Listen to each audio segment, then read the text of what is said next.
So the Detroit Pistons have officially fallen to number 5 in the draft, but could they possibly end up with 2 top 10 picks in this draft? We'll talk about a team that has been rumored to be interested in Jerami Grant for quite a long time now, and whether they'd be interested in moving one of their picks for Jerami in today's episode of the Locked On Pistons podcast.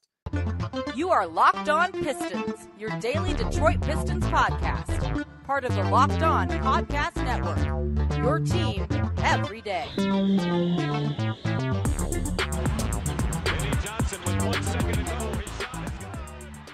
What's the deal? Welcome back to another episode of the Locked On Pistons podcast. I'd like to thank today's sponsor of Locked On Pistons, Sakara Nutrition. Sakara is a wellness company anchored in food as well as medicine on a mission to nourish. Go to sakara.com/lockedon20 or enter code LOCKEDON20 for 20% off at checkout. Per usual, I'm your host, Kuka Hill. You can find me over on Twitter at Kuka Hill. I want to thank you guys for making Locked On Pistons your first listen of every single day. And we are free and available on all your podcast platforms. If you haven't already, head to our YouTube channel at Locked On Pistons. Hit that subscribe button. It's the best way to support the podcast. So just to give you guys a little update about how this podcast is going to go today. We are going to talk with the Locked On Trailblazers host to start off, but then right after that, we're going to transition into a crossover that we did with Locked On Kings host Matt George. So it's going to feel a little bit wonky possibly, but sit back, enjoy it. It's going to be a lot of fun. So like I said, we're going to have the Trailblazers host on, Mike Richman. Mike, how are you doing, man? Thank you for coming on. I'm doing all right. I'm excited to talk about Jerami Grant because he is the greatest future Blazer of all time. He's been a future Blazer now for like 6 months or something. Right. So I've talked about him a bunch on my show, so I'm glad to hop on yours and talk about him too. Yeah, so let's go ahead and get into it then. So at the deadline, it seemed like there was a bunch of rumors, obviously, that Jerami was going to be traded. I thought he was going to be traded at the deadline, whether it was to the Trailblazers or someone else. I thought he'd be traded. But ever since the trade deadline, even a little bit before then, it seems like that the Portland Trailblazers have emerged as the clear-cut number one favorite to get Jerami Grant. Do you feel like that they are still pushing as hard as it seemed like they were pushing at the deadline to get Jerami on their squad? Yeah, it seems like I don't know. It would have if the Blazers traded. They made a trade for CJ McCollum, or they traded CJ McCollum at the deadline to try to acquire a second top 10 pick. If the Blazers had gotten that second top 10 pick, this would be a done deal, right? Like they would be sending 11 to Detroit, and Jerami would be coming back to his birth city to lead the Blazers to the 9th best record in the Western Conference. Like it would be done. I think them not getting where they wanted to go complicates it a little bit, but I absolutely think these two teams will have a long chat about trying to get Jerami to Portland because I think it's real that Damian Lillard really wants to play with him.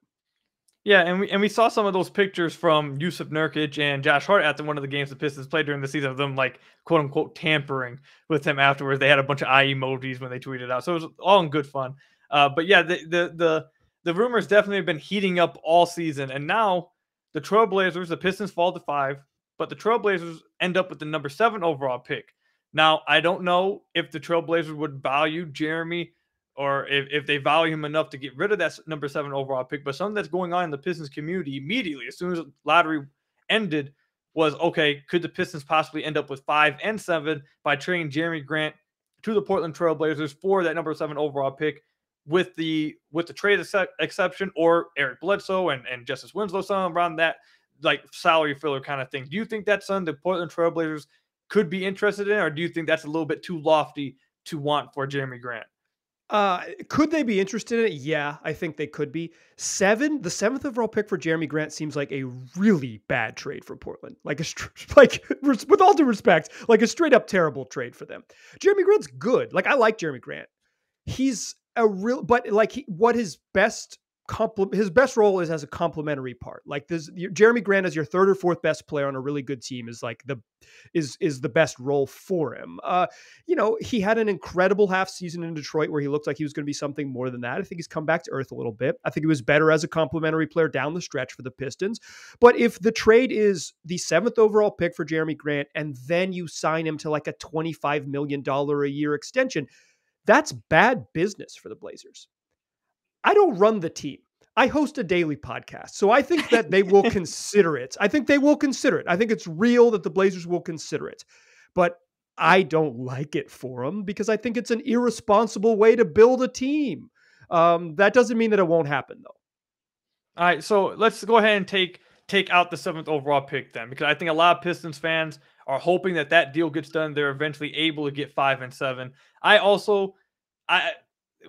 Last night I was talking to my friends about this, and I was like, I'd love to have the number 7 overall pick, and I hope the Trailblazers value Jerami Grant that high.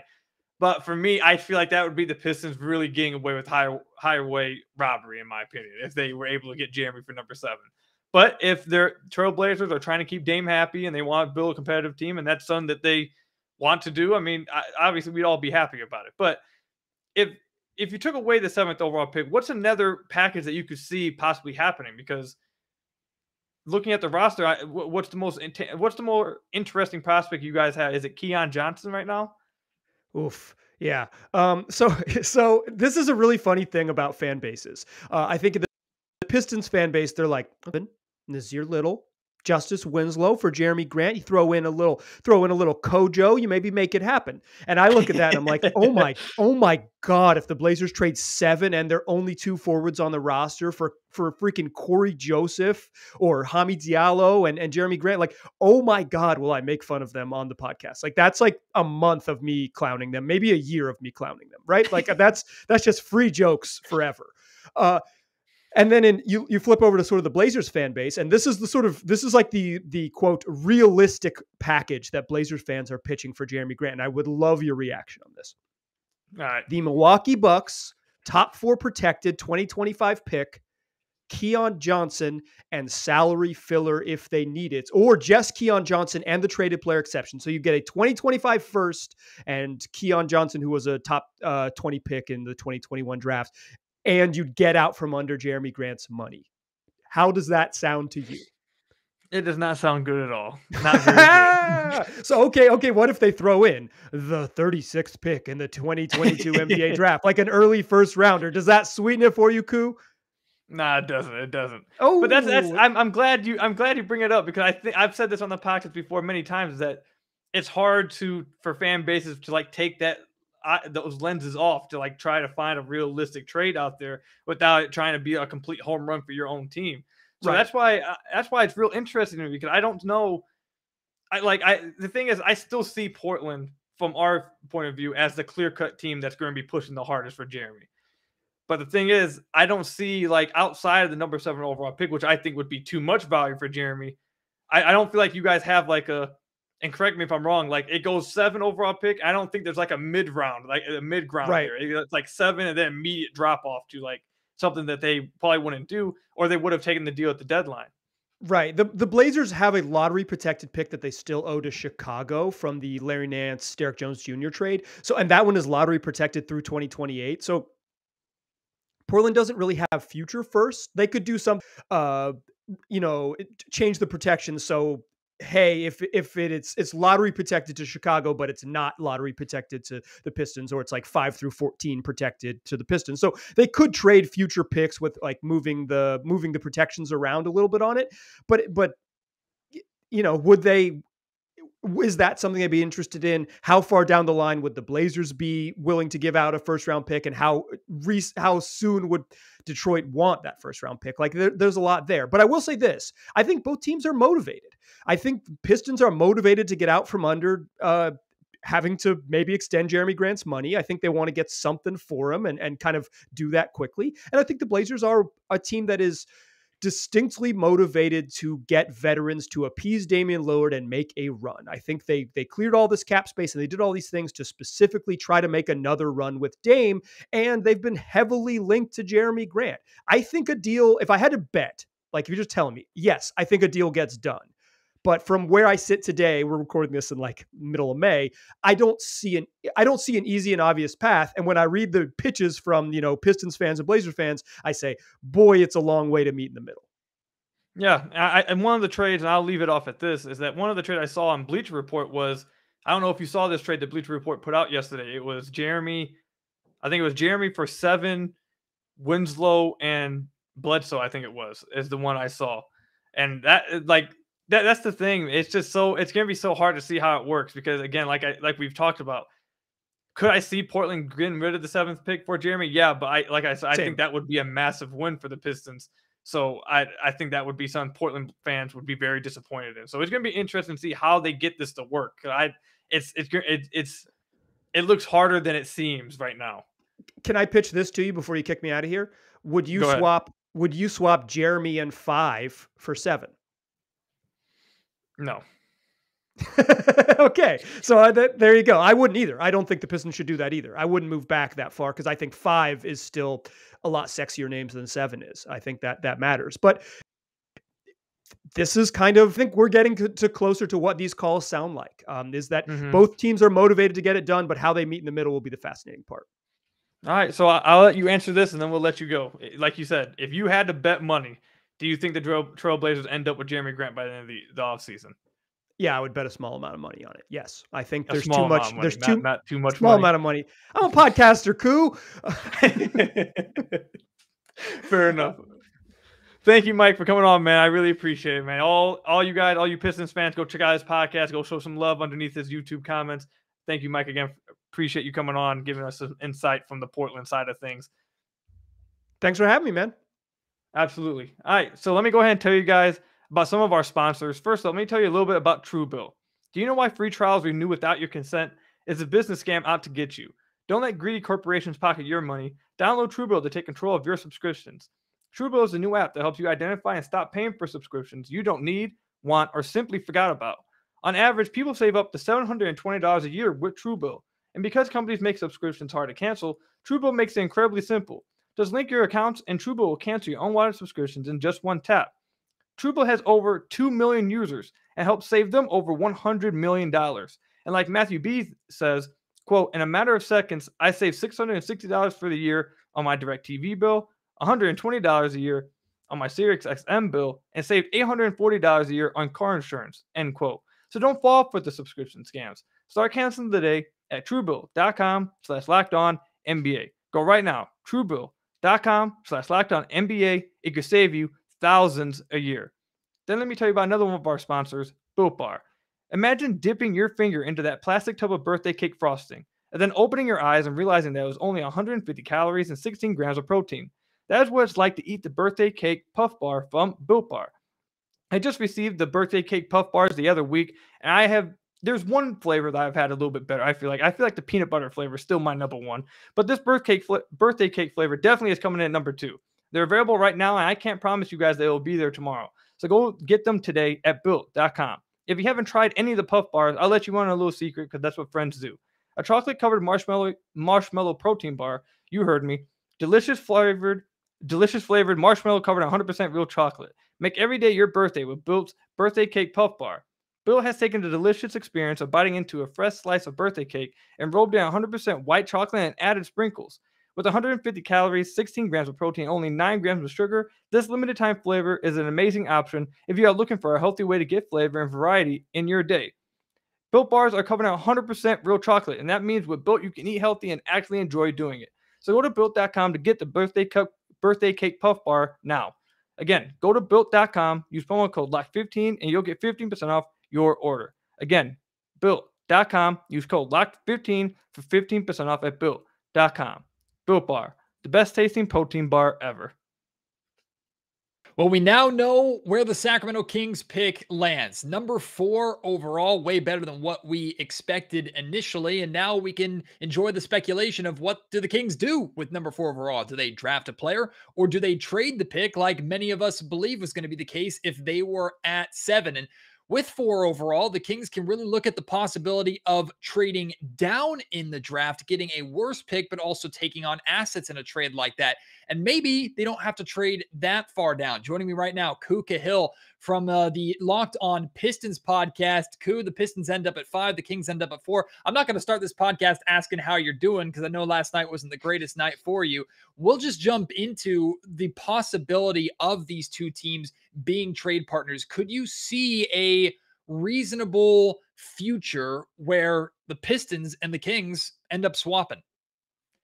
I see a future where it could happen, but it would require some stuff to happen top 3 wise that we probably aren't expecting to happen at this point.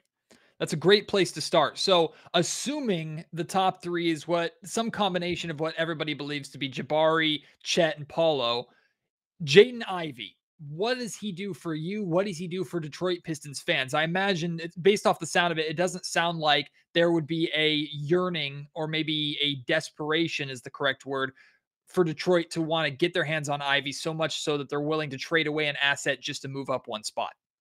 Yeah, I agree with that. I don't think the Pistons would be interested in moving up for Jaden Ivey. I personally, right now, I haven't done a deep dive into him, but I have some like base level concerns about his fit with the Pistons in general.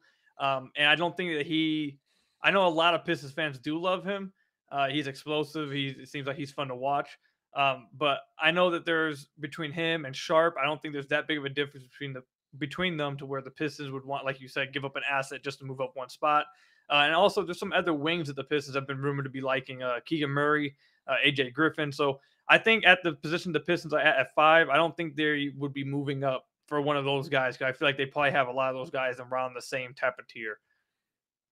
Out of the top 3, it is very possible that one of them does slide, although I wouldn't necessarily bet against it right now. But out of the top 3, what's the dream scenario of the player that slides? And in your mind, who's the most likely to slide? Are they the same person? So I think the most likely person to slide is Paolo. I think it's pretty set in stone that Chet will be going 1 to Orlando. It sounds like that Jabari is pretty set to go OKC number 2. And then Paolo, I think that's where, again, I think he does go 3. I think those guys will be the top 3. But I think if I had to pick one, it'd be Paolo, because I kind of question whether, they have Kevin Porter Jr., they have Jalen Green, they have Christian Wood, a lot of guys that want the ball in their hands. And Paolo is another guy that probably is going to need the ball in his hands. So I question whether that would be like the best possible fit. They probably don't care about fit. They're just going to take the best talent right now. But I think out of all the top 3 guys, I think Paolo would be the most likely one to fall, even though, again, I don't see any of them falling.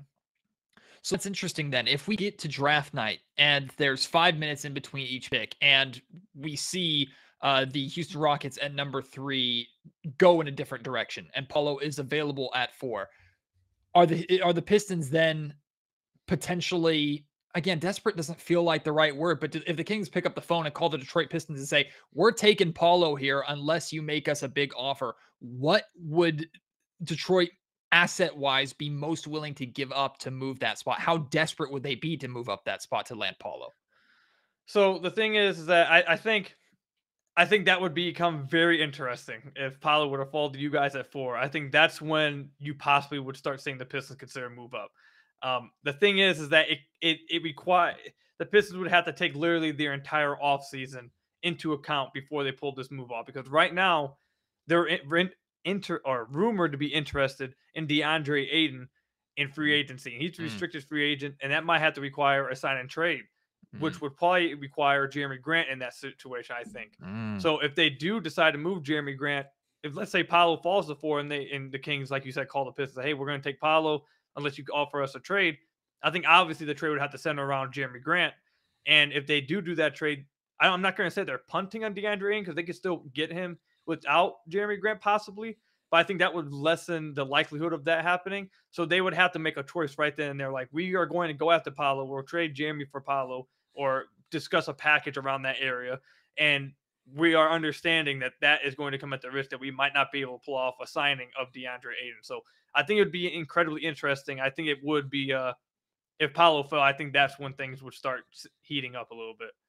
So this conversation is already kind of going in a direction which I expected. And you brought up Jerami Grant there. No mention of Saddiq Bey at all. And I've been telling Kings fans in the interactions that I've been having on social media, even before chatting with you about Saddiq Bey, I've been sharing with you the Kings would absolutely have to blow the Pistons out of the water with a deal, or they would have to be truly desperate in order to include Saddiq Bey in a package. We're talking the only way the Kings probably would have gotten Saddiq Bey is if they had moved into the top 3 or maybe even top 2. Am I correct in that assumption? Yeah, I think it would take that. And then even if you guys did move into the top 2, top 3, I don't think Troy Weaver would be interested. Would you want a top 3 pick for Saddiq Bey? Probably. Like, if I was a GM and I was offered like a top 3 pick for Saddiq Bey, is that value wise where he's at? Yeah, it's probably more value wise than what he actually is.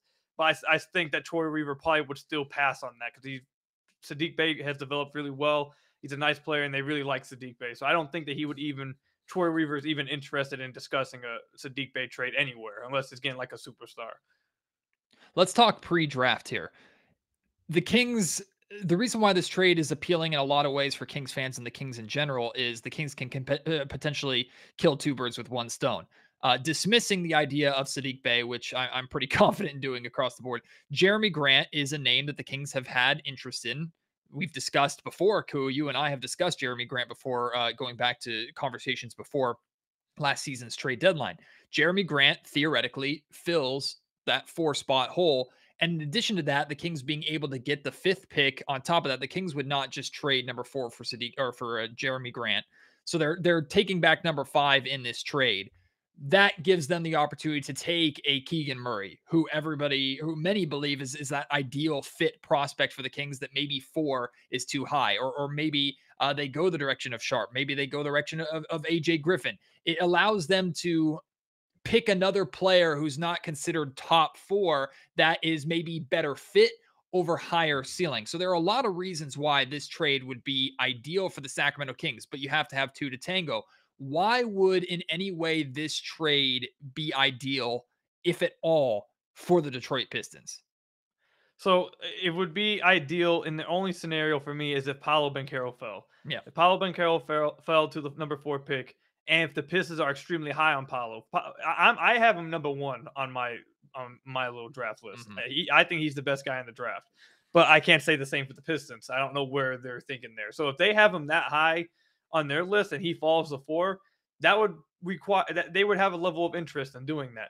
And I think that, like I said earlier, it's going to be tough. It would be such a tough, 5 minutes for the Pistons to really decide what they want to do, because I do think that it makes sense if Banchero fell to 4 that they would make this trade. Maybe I was talking with some Pistons people earlier today. They threw out Grant and 5 for Kings 4 and Holmes, or Kings 4 and Barnes, something like that, and just swapping something like that for Banchero. And I could see that happening. But also, the thing that goes into it is that Portland is also very interested in Jerami Grant. They've been pushing for him for a long time, and they have 7. So then also now it goes back again to, okay, if you're the Detroit Pistons, do you want to keep 5 and potentially trade Jerami for 7? Then you have 5 and 7.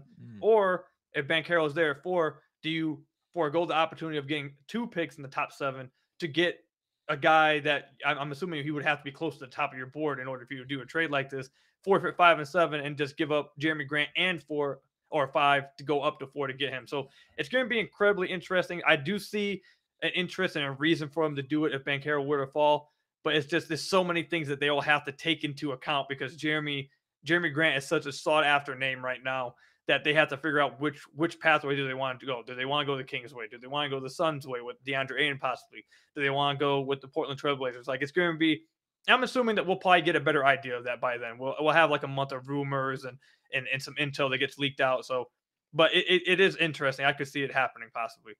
I'm glad you brought up Barnes and Holmes. I'm speaking for the Kings in this scenario, but of course I'm not general manager of the Kings. I have no idea if they'd feel as strongly about this as I do. I personally, in this negotiation, would take Harrison Barnes off the table. If the Kings can find a way to bring in a player like Jerami Grant and still have Barnes on their roster, even though he is an expiring contract, I've been saying a lot this offseason, if the Kings can find a way to improve their roster and still have Harrison Barnes be their 4th scoring option, they've done very, very well for themselves. Rashawn Holmes absolutely is included in this conversation. But if you're the general manager of the Pistons, I'm general manager of the Kings, I'm saying Harrison Barnes is not available in this deal. Is that a deal breaker for you? No, I don't think it's a deal breaker. I think Holmes is interesting, even though he has some off the court things I know that there are going on. They are cleared. Just so you know, they have been, for the most part, cleared. A Los Angeles court ruled in favor of Rashawn Holmes. He has his son back. And for the most part, it sounds like it's water under the bridge at this point, just for context.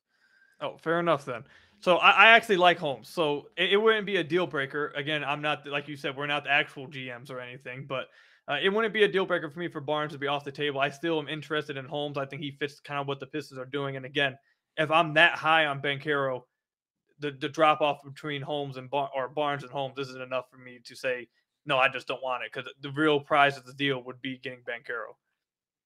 So to sum it up, and you just said it right there, if the Kings and Kings fans are hoping for a trade like this to happen between the Kings and the Pistons, they're going to have to wait till draft night, and they're going to have to wait till Paulo slides. Like that's what sounds like the most likely scenario is. It's not out of the realm of possibility that the Kings and Pistons work out some kind of swap before draft night. But if Banchero were to slide, that's where the Kings could really take advantage of the, I still feel like desperation is the wrong word, but can take advantage of the desires of Detroit. Correct.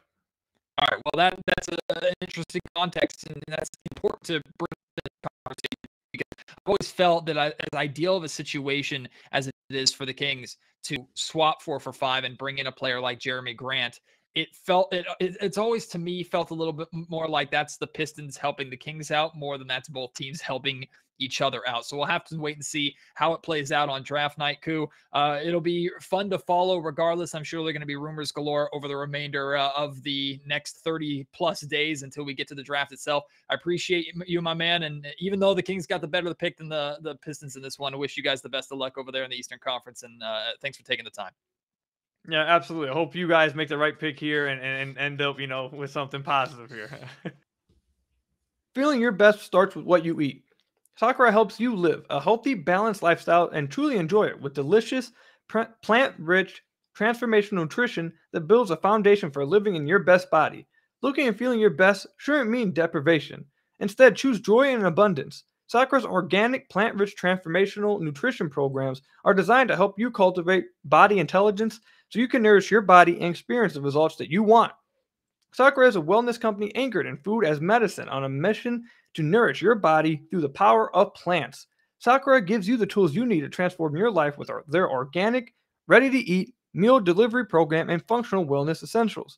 The nutritionally designed, chef-crafted breakfasts, lunches, and dinners are made with powerful plant-rich ingredients, helping boost your energy, support your digestion, curb your sugar cravings, and get your skin glowing. Plus, it's all delivered right to your door and ready to eat. Sakara's functional, plant-rich wellness essentials help you create a body you love living in. From their best-selling Metabolism Super Powder to the Foundation, their daily supplement packs, and Sakara's products are designed to support your wellness goals anytime, anywhere. Right now, Sakara is offering our listeners 20% off their first order when they go to sakara.com /lockedon20 or enter code LOCKEDON20 at checkout. That's Sakara, SAKARA.com /LOCKEDON20 to get 20% off your first order. That's Sakara.com /LOCKEDON20. So I want to thank you guys again for making Locked On Pistons your first listen of every single day. We're free and available on all your podcast platforms. And if you haven't already, head to our YouTube channel, hit that subscribe button, not Locked On button, hit that subscribe button. I'd really appreciate it. It's the best way to support the podcast. So you guys got to hear from two different teams today. You got to hear from the Portland Trailblazers' point of view about possibly trading for Jerami Grant in that 7th overall pick. You got to hear from Matt George about possibility of moving up to number 4. I think what's going to be even more interesting, some of the things we talked about from this episode, some things that are going to be really interesting to watch as the next, month winds down, and really the next month and a half, is what happens with Jerami Grant, man. Because I agree with what Mike said, that I think a deal really wants to be done between these two teams. Portland really wants Jerami Grant. Damian Lillard wants Jerami Grant and his team, and the Pistons are more than happy to move Jerami Grant if they get the right kind of value back. Unfortunately, do I want the number 7 overall pick? Absolutely. If the Pistons could get the number 7 overall pick for Jerami Grant, I'd be ecstatic. However, again, like we talked about with Mike, I just feel like that is a home run for the Pistons. I don't feel like that's something that the Blazers are really. I feel like the Blazers are paying too much for Jerami Grant at that point. Again, we're Pistons fans over here, so if the Pistons are able to pull that off, we'd be ecstatic. But being realistic, I don't. Could I see it happening? Yeah, but it's just like, that's tough. It looks like that another deal is going to have to be made, because I just don't know if that number 7 overall pick is really worth Jerami Grant. And if that isn't, what's another deal that could possibly happen that the Pistons would be happy about? I don't think they have one. So it's going to be interesting to see how that works out. And then also, like we talked about a little bit with Matt as well, is that if the Pistons want to trade Jerami Grant, do they trade him for the number 7 overall pick and get 2 top 7 picks? Do they trade him to go up to number 4 if one of the top 3 fall and give up 5 and Jerami Grant to move up to 4 and something else? Is that how they choose to use Jerami Grant's value? Or do they choose to use Jerami Grant's value to help them get DeAndre Ayton? I feel like literally Jerami Grant is like the key to almost every key acquisition that the team is going to make this offseason. If they want to get DeAndre Ayton, I'm assuming that Jerami Grant's going to have to get involved. If they want to try and move up in the draft because one of their guys slipped or something, they're going to have to use Jerami Grant. If they want to get another top 10 pick in the draft, they're going to have to use Jerami Grant. Like, everything starts with what they choose to do with Jerami Grant. And I can't lie. I'm as confused about what they're going to do as I've ever been.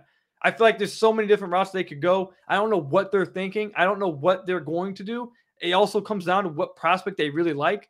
Like, it's going to be interesting. It's going to be a lot of fun. And I told you guys this on the reaction episode to the lottery. Am I disappointed? Hell yes. I'm disappointed as hell that we didn't get top 3. However, falling to 5 opens all this up. It opens up all this discussion. It opens up all these possibilities. It opens up all these different roads that you could go down. Is it to move up in the draft? Do you use Jerami to now get another top 10 pick? Do you use him to go get someone else in free agency? DeAndre Ayton, do you use him in a bigger trade? Does another team come out of nowhere and say, listen, we wanted on the Jerami Grant sweepstakes. Now you can get someone else. Like, it's just going to be so interesting to see what happens. And I seriously have no clue which route they're going to go. So it's going to be an interesting month to see where things start to lead up, what rumors we start to see, what intel starts to be leaked out, what happens here. Because, again, like I've said over and over, I think Jerami Grant is the key here. Jerami Grant is going to be the key to their offseason about what they're going to do and how they're going to do it. So let me know in the comment section or over on Twitter at Kuka Hill. What do you guys think the Pistons are going to do with Jerami Grant? Do you see them possibly moving up to get one of their guys? Do you see them possibly trading him to get another top 10 pick? Do you see them possibly using him to try to get DeAndre Ayton? Do you see him not going any of those 3 places and possibly a surprise team coming out of nowhere and getting Jerami Grant? Let me know in the comment section down below what you guys think or over on Twitter. I want to thank you guys for making Locked On Pistons your first listen of every single day. We are free and available on all your podcast platforms. If you haven't already, head to our YouTube channel, Locked On Pistons. Hit that subscribe button. I'd really appreciate it. Let me know what you guys think about this setup that we did. We started off with Mike Richman, a crossover with him, and then we went straight into a crossover that we had with Matt George over at Locked On Kings. Did you guys enjoy that? Was that fun, or did you guys feel like it was a little, you didn't like how it flipped too quickly there? Let me know what you guys think. I think it was a lot of fun. I enjoyed recording this, but if you guys would like it being more separate in their own episodes and not having 2 different guys on at once, let me know in the comment section down below or over on Twitter. Until the next time, though, I'll see you guys later. Stay safe. Enjoy the playoff games. And I'll see you then. Peace out, everybody.